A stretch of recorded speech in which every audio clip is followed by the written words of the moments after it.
Hey everybody, it's Mark. I've got another video for today. Kind of interesting day today in the markets. We had the Russell 2000, which is one of the ones that I always watch, is breaking out over a resistance level that I had drawn up from way back. It's the actual it's the actual double top that it's poking up above right now. So the momentum has been incredibly strong and looks like it's just going to continue to be that way if it holds this for like another day. So the this hold up here was, I thought it was going to be, possibly a short-term top, but it looks like, it's just, again, it's just really strong momentum in the markets. And I kind of seen that in some of the stocks I was looking at like yesterday on my scans. Like there's like a lot of cyclical type stocks that are just breaking out, like Darden Restaurants is it's like 52-week highs, and just a lot of stuff that is really cyclical, and just kind of just kind of that just emphasizes more the risk on that's been going on, in the market. Like the switch flipped, like back around November, and maybe it's like, I think it might have something to do with the rates, with if they do lower rates, that'll probably help out some of the homeowners, and with refinancing and even new home purchases, of course. So, I mean, historically, when they cut rates, that's kind of like when the market crashes, because they raised, and then this is a business cycle, boom and bust, So when they raise, they wreck stuff, like they break the economy, and then you can't really undo that once you've been doing it. So, there's always a recession, after they raise rates. But I was actually debating a little bit with Puru Saxena. He's a guy I respect. Like Puru, he called the commodities run back in 2009, and he might have been calling it in 2008 too. Like, because the commodities had a huge run for like 5 years. Gold, pretty much every commodity, and this is his Twitter account, and he's really active, and he's basically like a perma bear almost at this point. But usually he's right in the long run. I mean, over like a couple of years or something. But on this this cycle, he hasn't been right for a long time. He kind of missed a lot of stuff here, but you can see he's got the 344,000 followers, which is what a lot of people that are putting bear stuff out every day get, a lot of followers. So yeah, I was debating him about the GDP and like where the bubble is, or how bad the recession is going to be. Because if there is a recession, it's not going to be like 2008, because basically the GDP, like the banking sector as a percent of GDP in 2008 was about 30%. So like you had just a bloated finance sector, and of course that was housing related. So once that once that popped, that was kind of like almost like an obvious bubble, because just how big the market had gotten there for that. But the thing about, now it's only 20% of GDP. It's kind of like the historic norms, as far as I know. Like I don't track it really closely, but from what I saw in like searches, it was like 20%. So it's not really. I mean, it's obviously not 2008 again. So these people, like, that are saying there's going to be like a huge recession or something. Like, I mean, there always can be, with because there is a lot of. I mean, the banks aren't exactly ever in really good shape, with the way it works, or at least some of the big banks with there's like shadow banking, and like there's like trillions of dollars in off balance sheet liabilities and stuff. So you never know what can happen, but it obviously, to me, it doesn't look like there's a big recession coming. just because there's no bubble. I mean, it could be commercial real estate, but apparently the big cities are kind of turning a little bit, like turned up positive. So because it's kind of going along, I guess, with the rest of the market and the economy. So, but anyway, back to this. That's enough of the rant on economy stuff. But yeah, the Darden Restaurants is up, and that one's kind of been like an underperformer for in the past. Like it's it hasn't always been a good stock, but it's a pretty good barometer for the consumer, I think. Because it's like some major restaurants, like just at the top of my head, it's like I think it's Olive Garden and Macaroni Grill, or no, it's Macaroni Grill, and like two of the other ones, pretty kind of mid-priced, family restaurants. So this one's just been going. It's still going, from the lows. So there's just a lot of things, and I've seen other stocks too that are pretty strong that would be, usually a risk on type thing, like GSAT is like super cyclical, and this one's been going. It didn't do anything in 2022, and didn't do much. But then, well, actually, it surprisingly had a lot of spikes there, but this one's usually it's pretty risk on, and it's still going too. And I actually just kind of got to my desk, so I'm just looking at things for the first time on some of these things. But I see that oil is continuing, and it's looking, the more it keeps going, the more likely that is a bottom there for a short term at least. So I missed a lot of stuff. Like I actually didn't look at the market slot today, and the ANY was up.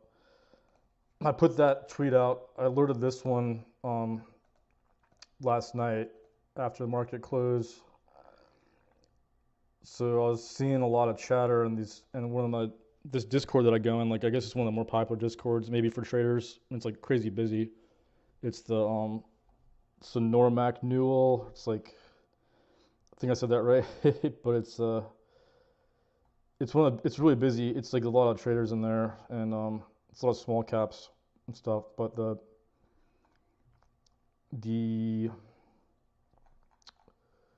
this one was just getting a lot of chatter in that chat room, like after hours. Trying to see, I was so active yesterday. I didn't even see my tweet on it. I think I put it out. Yeah, I was put out a tweet on ANY, like that it was getting a lot of chatter after hours. But anyway, I'm not gonna take the time to really scroll through everything, but of course I've been talking about that one in the past too. Anyway, so that was a good alert. That's a good stock. So maybe I put it as a comment or something. But anyway, so let's look at some other stuff. Like, yeah, the ANY's just going, and I was surprised because I didn't really see Bitcoin moving a lot today. It's almost like kind of like a delayed reaction in some of these miners. Like one of my favorite ones always the CIFR, and I'm doing really good on those calls right now. I bought some calls today or yesterday, and that one looks like it's going too. It's kind of like a really late one.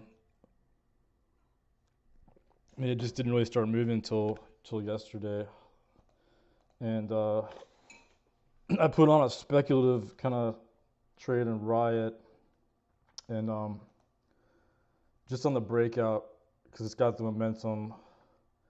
But I really think, we've got to see Bitcoin kind of continue if these things are going to hold up. So maybe that was probably a little aggressive when I saw Bitcoin not green on the day. But see it did a doji. That's like a doji candle where it finishes about in the middle of the day where it started, and it did that back here, and that was sort of where the top, like the beginning of a pullback. So maybe it's gonna pull back here. So luckily I put a stop loss on those because it wasn't like a super high conviction trade, but I should have been trading any, I guess, the any ANY. And this JMIA looks like it's coming back. I noticed that yesterday. I was gonna say something about it. This one's like a really it's kind of like just a momentum stock. Like it was kind of sketchy, but apparently they're turning around a little bit. But you can see that it bottomed out, and then it's good to go. It's holding these levels that it broke out over. So sometimes you see stuff patterns break out, like break up. Like see there it was when the triangle broke, it looked like it was going down, and then so we basically have a failed signal here because it didn't break down. So that's probably why it was so strong again today. And the hood was up too. So that's kind of sad to see for me because I already sold all the calls, but I don't think I bought any more that were farther out, months out, but that's just the nature of the way it goes. Sometimes you can't be in every trade that's going right, every time. But this one, yeah, I had a good call on that one, on this break here, and basically the fundamentals, like, it seems to be right now on the market. If you stick to companies with good fundamentals, they're just gonna keep going. I think that's kind of what I've been doing and what I'm just gonna keep focusing on. But it hit right off of that, like you can see it. It hit right off my level. Like I drew this level like days or weeks ago, and it kissed right off of that level. What the close on that day was 13.12, and it just closed at 13.17, and stock was up about 10%. That's kind of like the high end of its day range anyway. So except for this day, like you can see, it's usually not up more than 10% in a day. So that was a crazy run today. So I think, I wouldn't be surprised if this one just keeps going. You know, I think there's a lot of brokers that would want to buy them, but I've been talking about that in the past anyway. But the NKTX was another one that I alerted this one just a couple days ago or so. Like this uptrend's been really nice. Unfortunately, I wasn't in it when it did this, but this one's is breaking out again, like another monthly breakout. And let's just look at some other indices and stuff to see what happened today. Like the KRE, it's a little less strong than the IWM. At least the chart, to me at least, like that could be a high flag, but it's not as strong as IWM, obviously. And home builders, kind of same thing. Could be a high flag, like it may just break out tomorrow or the next day. And the BVS that I was talking about in the last video is up again too. And I think that's about it for my main watch list. Like I was saying, I didn't make a lot of trades today. Just the riot, and that's about it really. And I guess we can look at the ones that because I need to look at Siri and see what's going on with that. Yeah, the Snap came down a lot off that high I put in yesterday. Like that was like kind of looked like a reversal candle there, and it did come down a lot today, like went down to like 16, 17. But it just, the market was so strong that it just came back because it's been pretty in lockstep with the major markets, you know, the major the indices here. And XLI, I've been watching that one a lot too, and it looks even more bullish than the other ones I looked at. We just looked at like the looks like that high flag is actually about to break out, or if it already didn't. 13, what's that? 1344 was the yeah, it broke out today. It broke out. So it did a high flag. So maybe I'm sure there's other sectors that are doing similar stuff. So maybe this might be a leading, like an indicator that, you know, we're going to go higher, because this is probably one of the better barometers for cyclicality, you know, with the industrials. Like, you know, industrials are pretty tied to the economy. So it's a really bullish chart. Just got a sip of something there. So yeah, the XLP. Let's just look at that. The XLI was such a good chart. Let me just look at that again, because it broke out over the previous highs, and so far my levels on this have been pretty good. So at least where I've marked these levels. So we've got an uptrend going, and it really looks like it just wants to keep going. And I'd be surprised actually if it pulled back to trend support here, but it could happen. Like, this is kind of the short-term trend support right there, but we got a breakout going. Looks like, is it a multi-year breakout too? Looks like a multi-year. And it's crazy. Yeah, I was in these calls too. I alerted this one, you know, on Twitter like weeks ago too, and I was in these calls for a while, but I guess that just goes to show you guys, you got to buy a lot of months out. You know, if it's you know, it's always better to buy monthlies and then buy, you know, at least a couple of months out. So, like I was saying, you can't be in every stock that goes up, but this one's a good one. It's looking really good. Excuse me. And yeah, I was looking at staples, 'cause I'm surprised those are doing good too, even, you know, with the risk on, because usually they're pretty they can be more risk off, but it's not as strong as the other ones, of course. It's not breaking out, but it's even having some love here. It's holding that trend support perfectly, and like I drew that trend support like weeks ago. I can't remember when I drew it. Might have been in October, because I haven't really looked at staples lately, because it's not. There's better opportunities and, you know, more risk on, you know, cyclical stocks. So yeah, it looks like the gold was good today too. It's trying to come back up to that trend, some trend support there, like right there.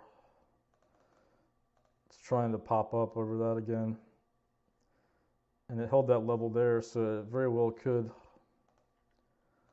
Let's see how my DBC did. I haven't looked at that, but it's such a crappy ETF.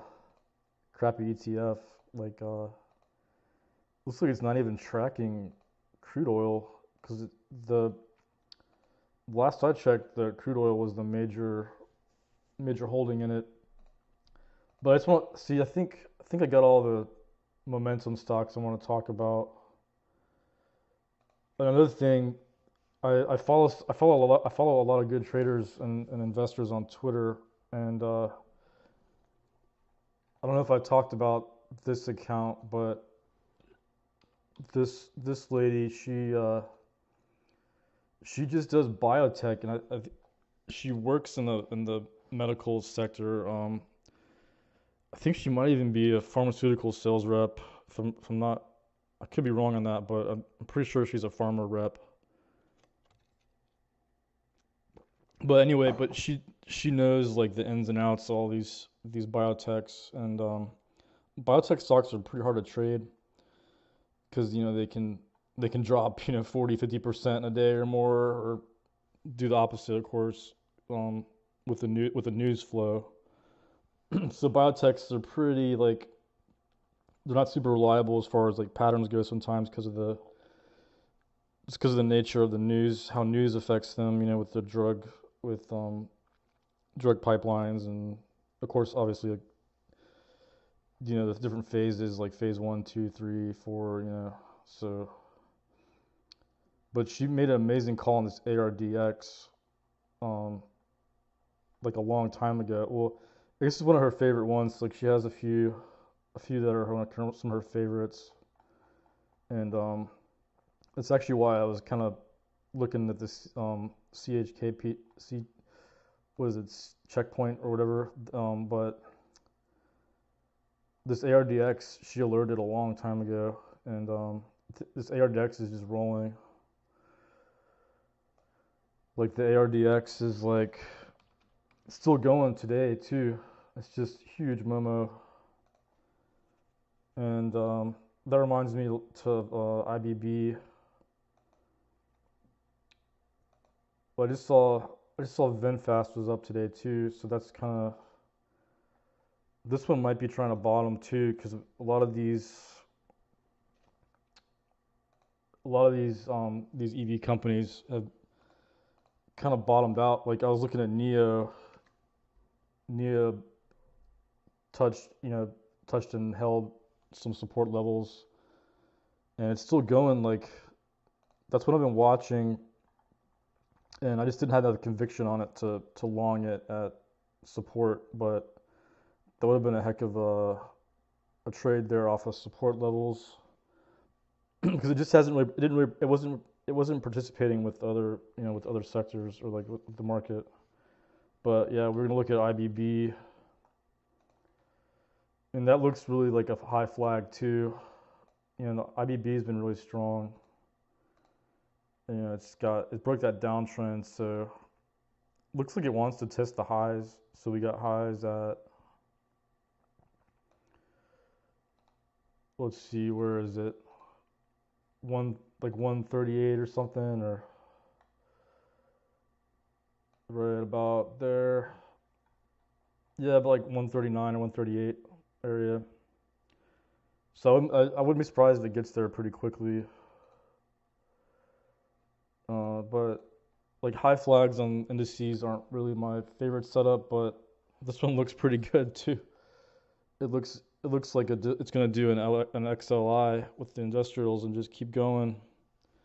Like you can see the sell volume was sort of light, and then was really light on the last flag day. So it looks like a flag. Of course, these patterns aren't 100% reliable, but once you've seen them a million times, you kind of usually you can tell if they're gonna play out. So I think this one's gonna play out, and of course the XLI is already breaking out. I might trade the XLI again with calls.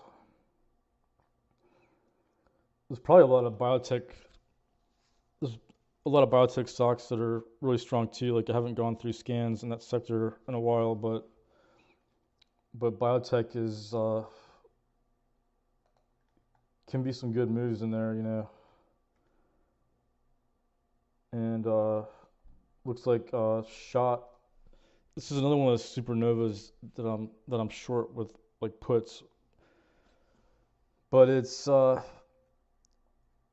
of just slowly going up. But we'll see if that's actually gonna hold because it's been downtrending, since the highs. And some other interesting stocks like that I don't talk about a lot, like but this ARB, this is just a merger arbitrage ETF. So, to my understanding, from what I read, it pretty much just, it buys stocks that are getting bought out, for the spread. And I don't know if it shorts the companies that are buying, but it does some arb there, and it's just been breaking out for a while too. And it's actually been really strong. Even the summer there was uptrending. Back in here it was uptrending and broke out in August. So it was pretty early. So it wasn't exactly correlated with the market because the SPY was actually, breaking down, then it was going lower. And so that's an interesting stock just because of that. But now I'm looking at SPY. Yeah, it did a high flag. Yeah, wow, that's pretty key. It's a good thing I looked at SPY here. I guess I'll look at Nasdaq too. But anyway, that ARB is a good ETF, and I think it even has a dividend too. It's kind of one of those long-term things. This arbitrage ETF ARB. So it's got yield. It's got a 4% yield. Like, I'm always looking for high yield ETFs too. I like to find some really high yield ETFs that are pretty good track record, with with enough volume. But this one's kind of light on the volume, but I think it's going to stick around, and just kind of a good long-term thing. It's kind of like a almost like a hedge against the the market, because arbitrage, there's always buyouts, and like, arbitrage is a real thing, and it's a really good strategy, good investing strategy. Whether it's like special situations or liquidation play, or like when a company goes private and they buy out shareholders, or of course mergers and acquisitions. So this one's interesting, and definitely gonna I'll be adding that to my long-term account at some point. I found another one that was an interesting high yield stock. Can't think of the ticker, but I wrote it down somewhere, or I put it in a note but I'll look at it later. But there's just so many of them. It wasn't like a crazy yield. It was probably like 8%. Like, there's some you can get 15-20% yield, and these like covered call ETFs, and they're kind of interesting, and probably something good to have, just as a small percentage, at least of your portfolio, if you're investing for income. But some of these covered call ETFs, and they're probably doing really good now. Like, I was trying to think of one of the, but I guess we can just look at one of my favorite ones that I always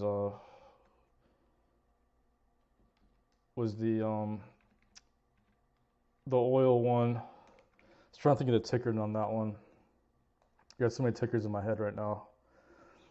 But it's the USOI, or it's like the US oil covered call ETF. So they buy oil contracts and oil futures, and they sell covered calls. But that one's a good one too, and there's just a lot of them. But I've talked about that one in the past. I think it's let's look it up since I've been talking about it for a second here. So it's the crude oil covered call ETF.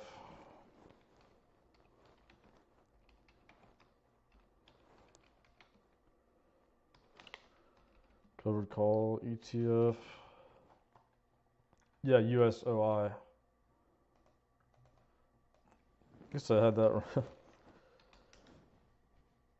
Yeah, there we go. So it's it's got like a 20% yield. I think that the yield has usually been a little off here on on Yahoo Finance, but the yield is like 20% last time I checked. So that's pretty good yield for a fairly stable ETF. And it should be going up with crude oil too, because it does buy the crude oil contracts.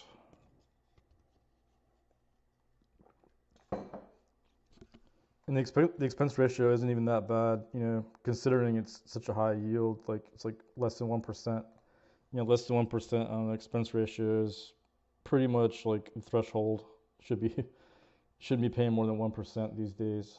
Like I remember back when the mutual funds used to have, like back in the 90s and 2000s.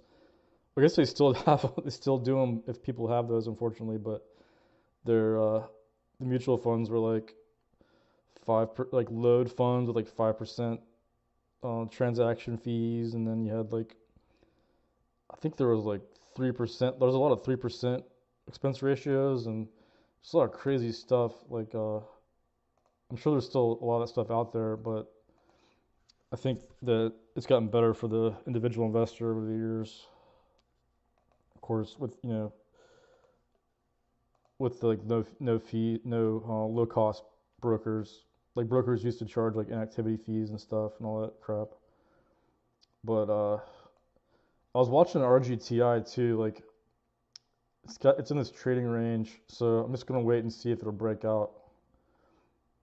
Because this one it's kind of a bet on quantum computing, and they already have they already like, you know, they have sales, and they have like quantum computer on the cloud, and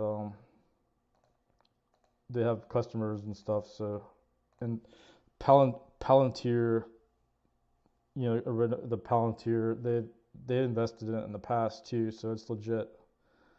I did some research on it. Like Palantir, it was like years ago. They made some investments with them, so it's a good company. I was watching this Sphere too. Like the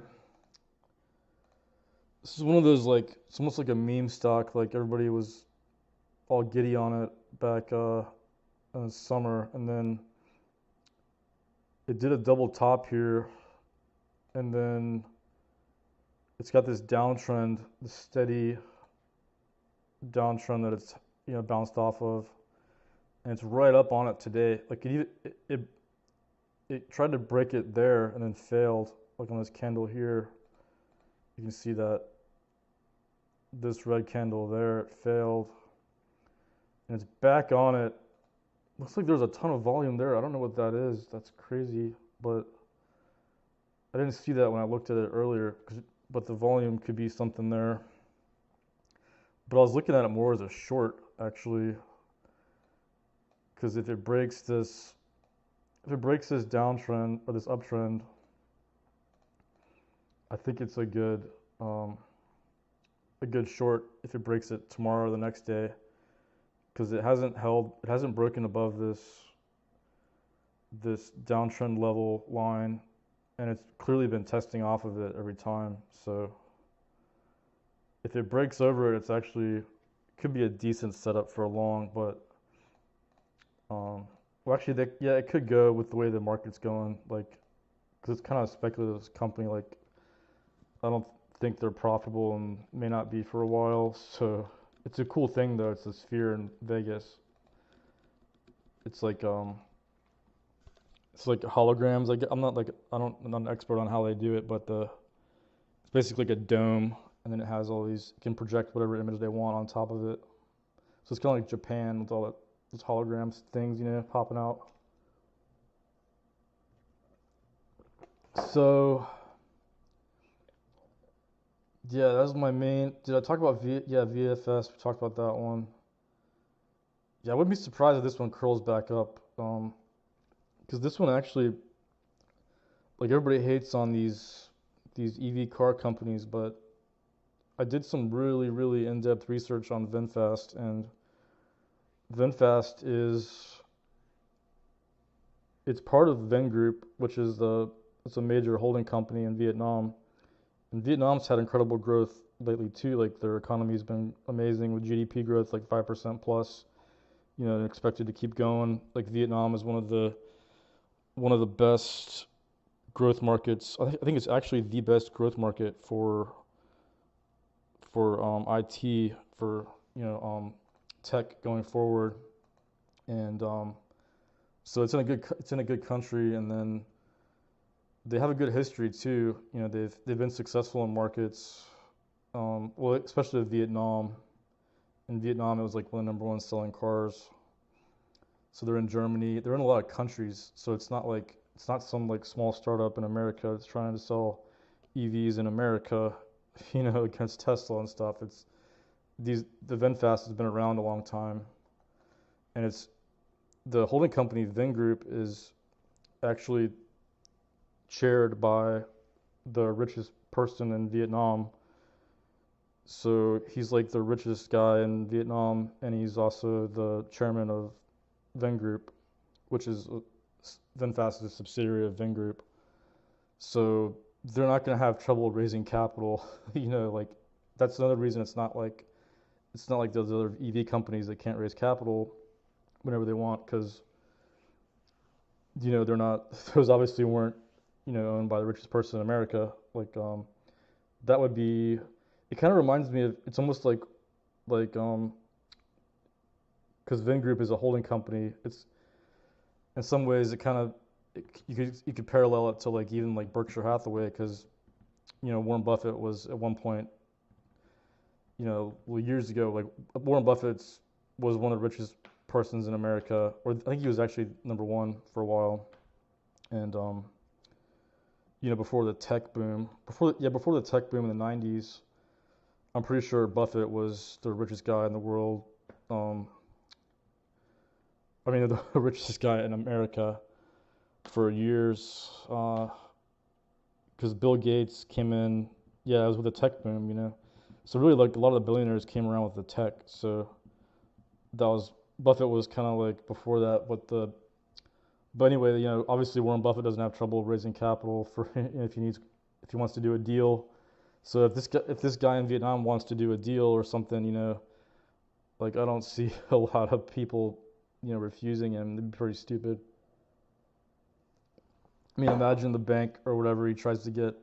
Well, because VinFast, they actually took on they raised a lot of cap. They raised $1 billion in capital like last year, and I can't imagine where a bank would refuse the richest guy in Vietnam. You know, um, of course he's not. It's not comparative to like America, but for Vietnam, yeah, he's like the richest guy. I can't think of his name off the top of my head, but that's one thing all the bears didn't do the research on, because everybody shorted it. I think at the IPO and got squeezed. But um, this company is going to be around a while. They're not going to go bankrupt tomorrow or next year, or I mean, it's going to be years before everything plays out. But even if they lose the American market, they still have Vietnam and other markets. So that's the other thing the bears I don't think understand is the say they fail. If they fail in the U.S., it's not gonna end the company. Um, because all the thing is, all these other EV companies they failed in the U.S. and I don't think they had a lot of markets, internationally. Of course, obviously not like Vingroup or VinFast. So that's just kind of food for thought with this stock, and it's actually slowly uptrending, even though it's so weak. It seems so weak. Like there's a ton of people short this stock just for the reasons I was saying. Like it's just because it's another EV company they think is gonna fail. Because there's like a long list of EV companies that have failed, so they just kind of put it in the box with those without doing or maybe they know it, but you just have to kind of realize it's not like the other EV companies just by the nature of the holding company that it's part of and the richest guy in Vietnam. So, I mean, they could easily, I mean, I think the Vin Group has a history of kind of backing out on a lot of their subsidiaries, but this guy, this billionaire guy, he wants to sell cars, so he's gonna do what he wants to do. So he wants to if he wants to sell cars, he's gonna do it. You know, it's kind of like Elon Musk wants to build rockets, he's gonna do it. No matter what, because he's the richest guy in America, or one of the richest guys in America. So, but yeah, when I look at it here, it actually looks like it's slowly uptrending. You can see like it's making higher lows. So if it breaks over the 9, that could trigger a squeeze, or 950. What is it? 930. So let's just watch and see if it breaks, if it actually wants to break out over that 930 level, $9.30, because it really does have it has the formula for a squeeze to me, because I'm sure it's over a 20% short percent of the float, maybe 30% at this point, but that's a good one to watch too. So I think I kind of bounced around a lot here on a lot of stocks, but I think I touched on everything that I wanted to for the most part. Like, I still haven't run scans yet. I'm kind of curious what's been going on with these stocks today. Well, look at cons. Yeah, that's probably one of the it's like one of the worst brick and mortars companies is up. Yeah, pretty much everything, like, you can't really fight the tape here. And I was trying to flip, like, oh, well, I could be right on the snap, but the trying to find shorts is really tough here. And he looks a lot different on this. Was it actually a breakout today? That's insane. Like, I thought my feed here has it at yeah, as a breakout. I didn't even see the breakout. Like, it totally broke out today. Wow. Yes, so that's another one. I was right on that bull flag there. I was talking about that days ago. And I think it's just a good idea to keep a lot of trades on, like a lot of momentum stuff. But let's look at Litecoin too, because that was when I was watching too. Yeah, it's kind of still hanging in there. But these looks like there's a lot of stocks to look at in these scans. It's like the momentum is really strong. But let's find the weak stocks today, see what was weak. Only 4 stocks hit the gap down scan. I think that's the lowest I've ever seen. So like my gap down scan is like a really bearish scan. So it's looking for stocks that gap down, they're down over 1% on volume. And it's really low RSI. So the DOMA SPPL, what is that one? That could be something sketchy. So the DOMA's down. Maybe it's got support there. This SPPL could be something. Kind of curious what the CHSN did today too, because that one was a huge break. Yeah, it's down again. But the SPPL just got annihilated today. Small company. Singapore. That could be something bad. Ecos. This company develops simple ecosystem and ecosystem solution that automates workflow in the workforce in areas such as building maintenance, security surveillance, and janitorial services. Sounds pretty good. Software platform. I mean, it should be, if it's legit, yeah, that's something pretty good. It looks like they, they got an AI domain.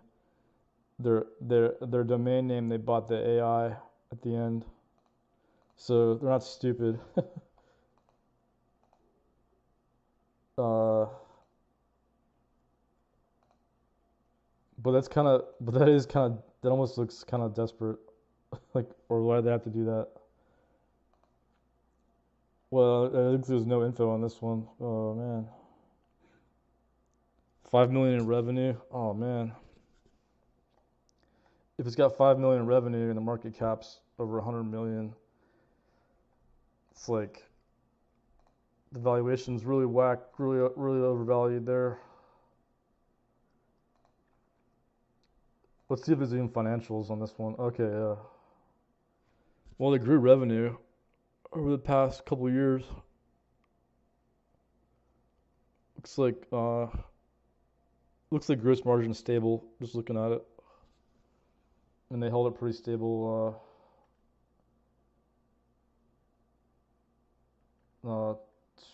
From 22.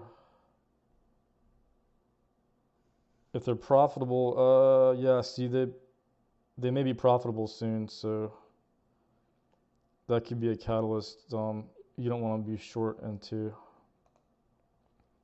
But the valuation just seems really high, even in the market today. You know, it's like that sales multiple, price to sales multiple is like probably 5 or 10 times more than Nvidia. So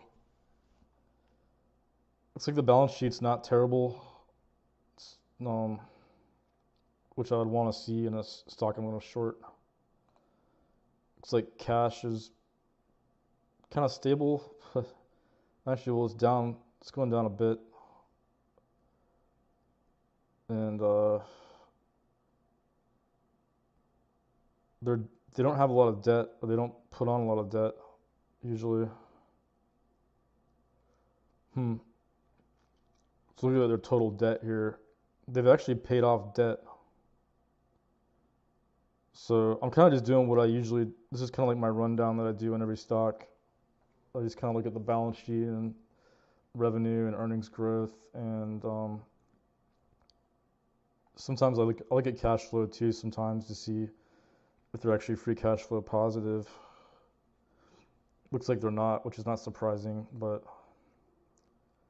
looks like CapEx is pretty, yeah, they started spending more 2022. But this is the main things I look at. So yeah, I think I'm pushing like over 40 minutes now on this video. Even though it doesn't feel like it was that long, because there's just a lot to talk about. And I obviously look at a lot of stuff every day, so and there's still more to look at. Like, I still got to run some scans. So we'll call it a wrap, because I'm going on like almost an hour here. So if you stuck through the video, thanks for watching, and then subscribe to my YouTube and follow me on Twitter, because I'm really active on Twitter, because I think Twitter is just, it's obviously the best platform, social media platform for stock alerts. So I'll catch you later.